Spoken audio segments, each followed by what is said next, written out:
অনেক কিছু সামনে আসে না, কিছু কিছু সময় আপনাদের চোখ এড়াইতে পারি না, তাই হয়তো ধরা খেয়ে যায়। বিএনপির ভারপ্রাপ্ত চেয়ারম্যান জনাব তারেক রহমান সাহেবের জন্য দোয়া করবেন, আমাদের নেত্রী বেগম খালেদা জিয়ার জন্য দোয়া করবেন, তারেক রহমান সাহেবের জন্য দোয়া করবেন। দোয়া করেন, এবার যদি ভোটটা ভালো মতো দিতে পারি ভাই।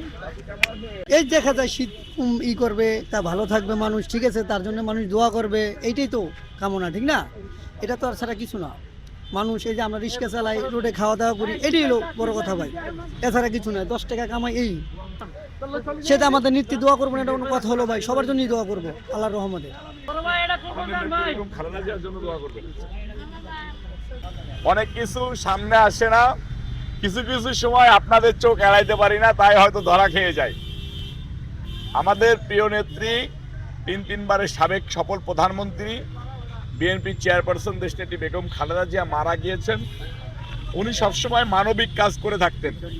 আমাদের প্রিয় নেতা বিএনপির ভারপ্রাপ্ত চেয়ারম্যান জনাব তারেক রহমান সাহেব নীরবে নির্বিঘ্নে সবসময় মানবিক কাজগুলা করে থাকেন। আমিও ঠিক ওনাদেরকে স্মরণ করে নীরবে নির্বিঘ্নে মানবিক কাজগুলা করে থাকি।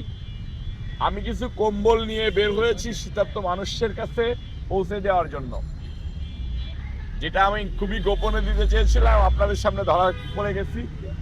আমি রাস্তায় যারা শুয়ে রয়েছে তাদেরকে কম্বল দিচ্ছি, যারা আগুন পোহাচ্ছে তাদেরকে কম্বল দিচ্ছি, যারা রিক্সা চালক শীতের কাপড় কেনার সাধ্য নেই তাদেরকে কম্বল দিচ্ছি, অসহায় প্রতিবন্ধী মানুষদেরকে কম্বল দিচ্ছি। এটা যেন আমি সারা জীবন করতে পারি, আল্লাহ পাক রব্বুল আলামিন যেন আমাকে সেই তৌফিক দান করে, সেটাই আমার চাওয়া।